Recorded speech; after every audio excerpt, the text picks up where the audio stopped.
Hey everybody. Hey everyone.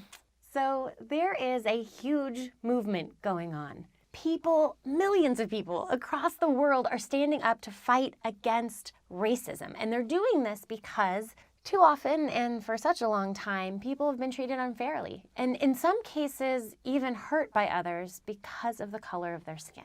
This stuff isn't easy to talk about, which is exactly why we have to talk about it. It's a tough conversation, but I'm glad we're having it.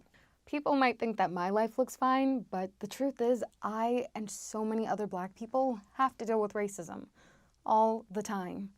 It's really hurtful and it can be scary and sad, and I wanted to share some stories about that today. Barbie and I had a sticker selling contest on the beach last month. We split up and went different directions to see who could sell the most. Well, while I was on the boardwalk, beach security stopped me 3 times. What? They asked me all these questions over and over, and they even called my mom. I never told you, but that's why I sold a few stickers that day. The security officers thought I was doing something bad, even though I was doing exactly what you were doing. And remember when we were going to join that French honor club at school? Mm-hmm.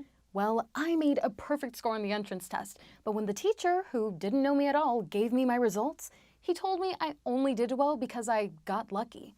He said he knew I couldn't speak French that well. What? You speak French better than all of us. Why didn't you just stay in the club and prove him wrong?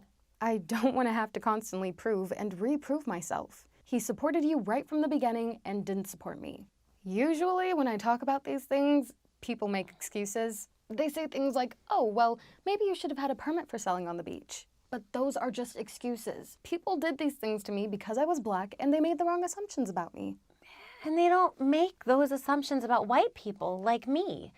And that's not fair, because that means that white people get an advantage that they didn't earn, and Black people get a disadvantage that they don't deserve. Exactly. It's really serious. Some people even get hurt when others think the wrong things about them. That's exactly why people are marching, because when enough of us stand together, people pay attention. Right. Because when we don't say anything, we're just letting it continue. Well, you listening and being supportive, that's helpful. It's important to keep reading and learning more about Black history. And if someone is being treated unfairly, stand up for that person. If we all work together, we can make a big difference. Thank you so much for sharing all of this with me today. With us. Yeah, it's not easy, but it's necessary.